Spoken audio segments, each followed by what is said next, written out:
The lights flicker. The mic squeals once. And then, that unmistakable voice asks, "Would Joe Pills Khati ho, vil kia h?" The crowd freezes, and bursts into laughter before the question's even finished. In 2025, Sunil Grover returned to the stage like a man possessed by 1,000 characters. No filters, no scripts, just the familiar chaos of his mind unleashed before a live audience. His latest act, "Would Joe Pills Khati ho vo kia h?" is not merely stand-up comedy. It's a mirror held up to our society's obsessions, insecurities, and those unspoken thoughts that only he dares to say aloud. He begins with a mock-serious expression, pretending to diagnose modern relationships, like a doctor on stage, mixing satire with deadpan sincerity. His timing, the exaggerated pauses, the way he stares into the crowd before dropping a line, all of it builds unbearable suspense. And then comes the punchline, soft but surgical, slicing through the silence like a blade dipped in humor. The audience roars, some clutching their stomachs, others wiping tears. Grover doesn't stop. He flows from one absurd observation to another, from pills for everything to the absurd ways people fake emotions online, weaving a pattern of laughter and uncomfortable truth. In the crowd, cameras flash. Clips of the moment begin to circulate instantly on social media, each captioned with that same question. "Would Joe Pills Khati ho vo kia h?" It becomes a meme, a line, a cultural echo. Grover stands calmly amid the noise, soaking in the applause, smiling just enough to show the real joke, perhaps, isn't just on his characters, but on all of us. He leans closer to the mic, smirks, and whispers, "You think I'm talking about her pills? No. I'm talking about yours." The lights dim, and the laughter turns into an uneasy silence. "You think you've seen me before?" he says, adjusting his fake mustache. "Then let's bring back the ones you thought were gone." And just like that, the stage becomes a madhouse of memories. The second act of Sunil Grover's 2025 comedy wave feels less like stand-up and more like resurrection. One moment he's Dr. Mashoor Gulati, staggering around with a stethoscope and ego the size of Mumbai. The next, Gutthi appears, her voice pitched high, innocence sharpened into perfect absurdity. And somewhere between the two, Sunil, the man himself, hides behind the laughter, controlling chaos like a conductor of madness. The audience screams with nostalgia. Phones light up like fireflies as everyone records their favorite version of him. He mocks the influencers, the fake gurus, and the new age comedians who think comedy lives in hashtags. Then he transforms again, the tantric, the kung fu master, the politician from Chumble, each caricature layered with human truth. Behind the humor, though, there's something else. A strange ache, the kind that comes when laughter hides exhaustion. Between characters, Sunil pauses for a breath, looks out at the crowd, and says softly, "Characters don't die. They just wait for you to miss them enough." The hall quiets. Even the cameras lower. He begins a slow mimicry, switching between three voices in one conversation, arguing with himself about love, fame, and the price of laughter. By the end of the sketch, you're not sure whether to laugh or feel something heavier in your chest. The laughter rises again, thunderous, chaotic, unstoppable. But this time, the audience understands. They're not just watching comedy. They're watching a man talk to his ghosts. As the lights fade, he removes his wig and whispers to himself, loud enough for the mic to catch it. "Maybe the biggest character I ever played was me." The laughter fades. The spotlight narrows. Sunil Grover stands alone, no wig, no makeup, no character. Just a man, and a microphone that suddenly feels heavier than before. The third act isn't comedy, not in the usual sense. It's confession disguised as laughter. He starts softly, almost like he's telling a secret to a friend sitting in the front row. "How many of you laugh at memes?" he asks. "But haven't laughed for real in months?" A few chuckles. A few eyes look away. He nods. "Yeah. I know. Me too." This section is where Grover turns his humor inward, breaking the unwritten rule of stand-up: never show the pain behind the punchline. He talks about being recognized on the street not for who he is, but for who he was. How fame feels like a pill too, one you keep taking even after the side effects start to hurt. The jokes come, yes, but now they sting differently. He mimics the voices of TV executives, the content strategists, who tell him to go viral again. He rolls his eyes and delivers the line that brings the house down. If I could go viral again, I'd bottle it, sell it next to painkillers. Name it Laugh Nil. Side effects may include truth.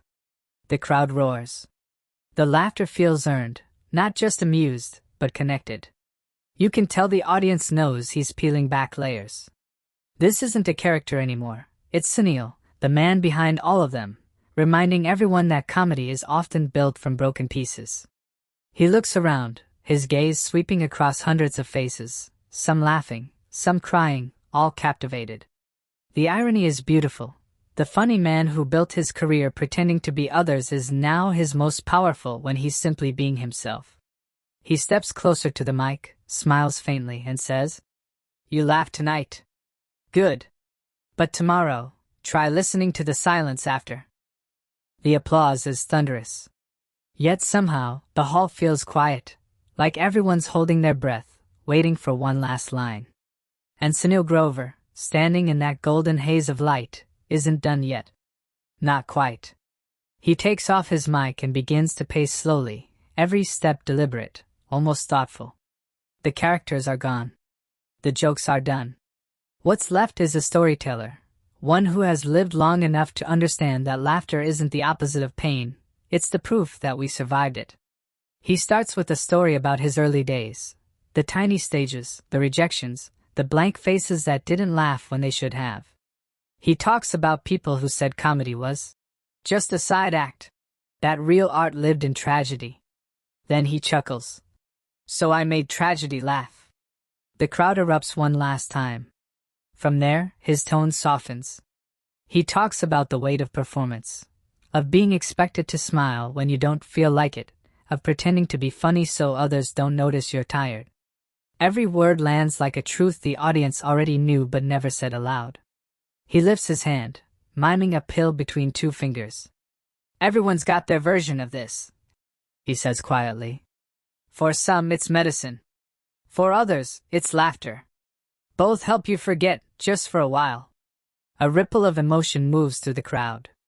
People don't just laugh, they feel seen. And then, as the lights dim, he turns toward the crowd one last time. No punchline, no parody, just presence. He bows deeply, sincerely, like a man saying goodbye not to fans, but to friends who have journeyed through both laughter and loneliness with him. For a heartbeat, silence. Then, an eruption of applause that shakes the hall, echoing long after he leaves the stage. If laughter is medicine, he says over the fading cheers, then thank you for letting me be your pill tonight. The lights go out, but the laughter doesn't. It lingers, warm and alive, in every heart he touched. The show ended hours ago.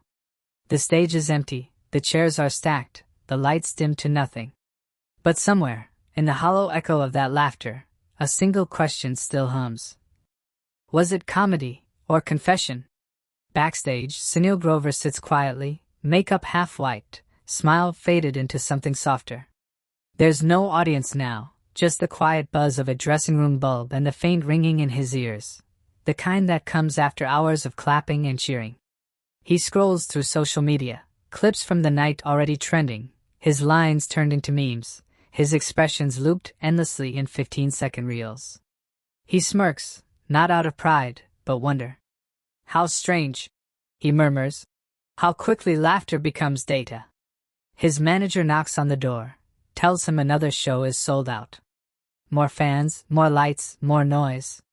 Sunil nods politely, but inside something stirs, that familiar ache that only performers understand.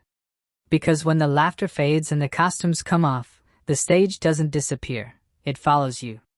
Every comedian knows it, that invisible audience that lingers inside your mind, still expecting you to be funny, even when life isn't. He looks at his reflection in the mirror. No Gutthi, no Dr. Mashoor Gulati, no tantric, no kung fu master. Just Sunil.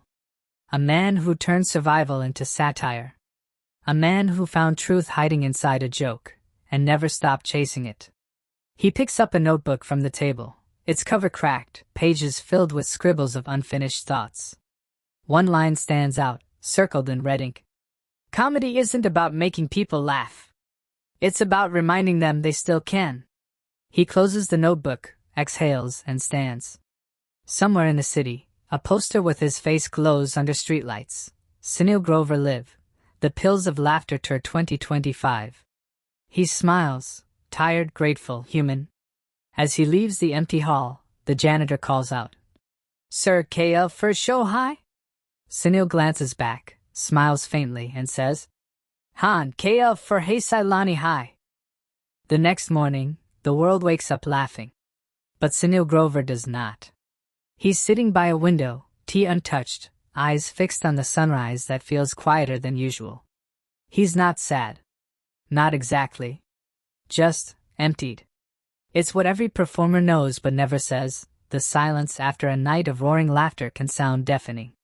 He scrolls through the headlines. Grover's new special breaks records. # Pills of Laughter trending worldwide. The love is endless. The noise overwhelming. But beneath it all, a question whispers. If everyone's laughing, who's listening? He walks through Mumbai's early streets, unnoticed without his costumes. Vendors call out, cars honk, life hums on. He smiles at a chaiwala who recognizes him. "Apka sho dekha, sir." "Bohat Hazian." Sunil nods. "Mainby." The chaiwala laughs, not realizing that was the truest joke of all. He sits on a park bench, notebook in hand, sketching new ideas. Not for fame. Not for applause. Just for peace. Each page holds pieces of his heart, fragments of humor carved from the quiet corners of truth. As children play nearby, one of them runs up, pointing shyly. "Uncle, AAPTV main note ho na? Funny wall?" He smiles, bends down, and says, "Funny wall to sabot hain beta. BAS kuch log stage p hazian, or kuch sindagi main." The kid giggles and runs off.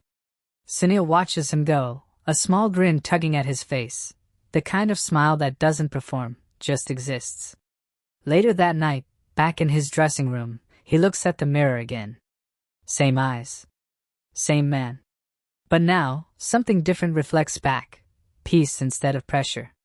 He adjusts his collar, taps the mic once, and whispers to his reflection.